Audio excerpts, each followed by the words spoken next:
Here in Austin, 89 years ago, folks referred to that era as now, you all know. And those very same folks in that very same year, you ask where they're at and they'll say, I'm here. So here and now, I shall tell something wild. And it starts with the birth of a startling child. 10/23/1927, Ivy Wire tipped the scales at 10 pounds 11. A heavyweight right from the start, that little girl. And she made such a sound like to make your hair curl. But the sound, it got sweeter, almost by the day. Baby Ivy sang when she had something to say. She'd sing herself to sleep when she got sleepy. Some folks think singing babies are creepy, but that's how she was. And her father was stranger. That man put the entire family in danger. Booze was illegal. Cosmo Wire had a still out in the back of his house where he brewed up his swill. He'd tend to the fire, sing a few songs, and brew a few batches, and nigh before long he's sampling the wares. Beware his example, abundant in wiles and charismatically ample. His still was installed in a building out back, the smokehouse he called it, and smoke from the stack got thicker and blacker one hot afternoon while little Ivy played in the dirt with a spoon. Her mama had run into town with a goat. Her daddy was beating a fire with his coat, heaving buckets of water till he hollered, I fold, let's hightail it, darling. And he grabbed a hold of his sweet little Ivy, gazing over his back as he ran like the dickens from that flaming shack. The explosion was heard all the way to UT.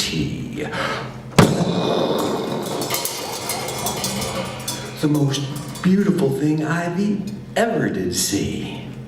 Then back toward the flames ran old Cosmo Wire, 'cause now the back of the house was on fire. Ivy watched as her daddy threw buckets of water and ran around shouting, You stay away, daughter!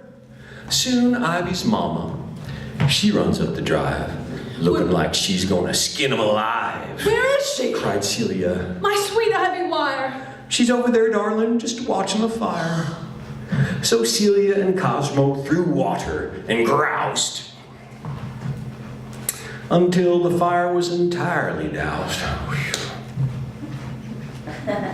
The firemen came, said the house was okay. The police came and took Cosmo away. Now, the judge allowed before Cosmo's trial that he could go home for a little while. So Celia and Cosmo replaced the burnt siding. He painted it white, then run off into hiding. The sheriff said, Celia, where did he go? And Celia said, Otis, now how would I know? But poor Ivy, she missed her old daddy dearly. And tragic disasters did not happen nearly as much while Cosmo Wire was away, off on the run for a year and a day. Then Ivy was 4, and she was up in her room. She heard a soft voice coming out of the gloom. Her father was singing, as sweet as can be, out in the dark underneath the peach tree. So Celia ran out, she brought him inside, and they hugged, and they yelled, and they laughed, and they cried. And the 3 of them sat in the dim candlelight while Cosmo told stories for half of the night. The candle burnt out, and they all went to bed. Both Celia and Cosmo kissed Ivy's forehead. Then, after a breakfast of fried eggs and ham, Cosmo went to the police and said, Here I am. Poor Ivy. She missed her old daddy dearly. And magical moments did not happen nearly as much while Cosmo Wire was away at Huntsville for 366 days. So, their lives took on a peculiar rhythm. Some years without him, some years with him. He's home, teaching Ivy to play the guitar, or ride in the rails gone away and afar. After a time, a young LBJ signed off on a dam out Marshall Ford way. For straight demolition, they knew who to hire.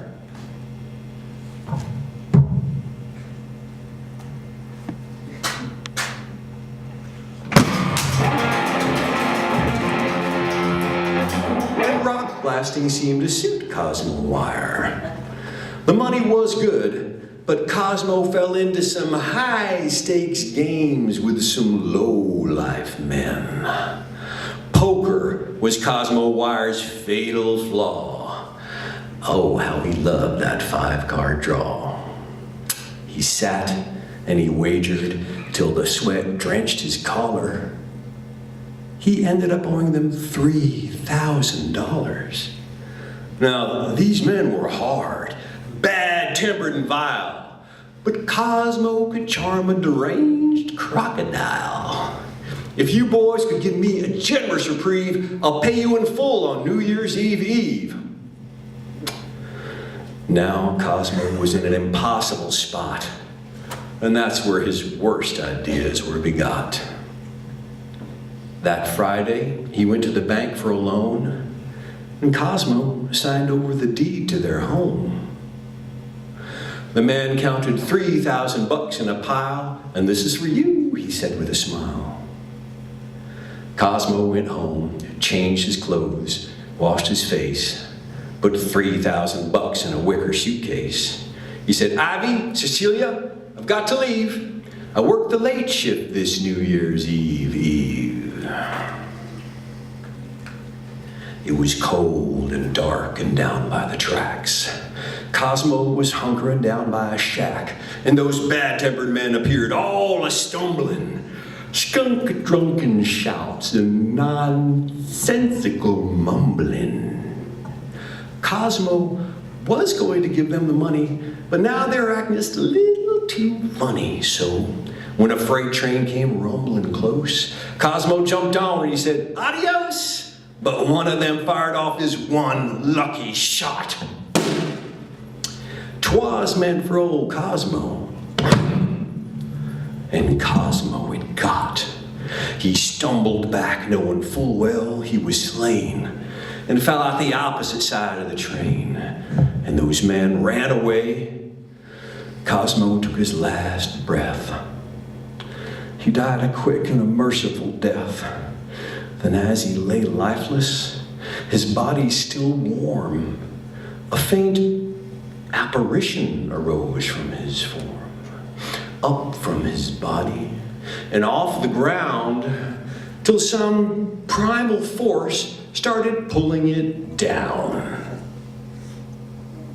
Now, Ghost Cosmo felt just a little bit funny, leaving both the suitcase and the money, so his ghostly hand grabbed onto the handle and pulled just as hard as a ghostly hand can pull, pulling and tugging and yanking it down till that suitcase disappeared into the ground.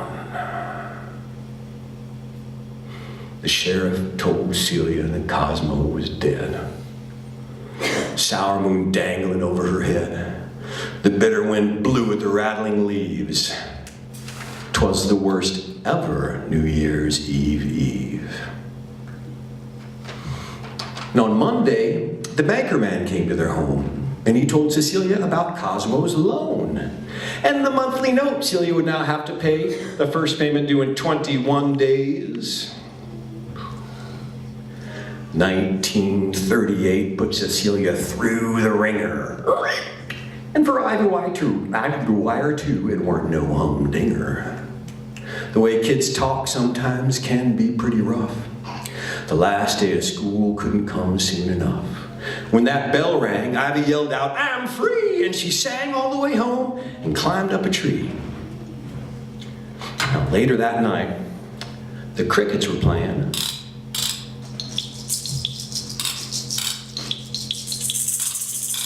The summertime breeze set the curtains to swaying. The radio downstairs is playing the part where Ivy and the Wicker Suitcase starts. No need for needles, no need for pins. When one story's over, another begins.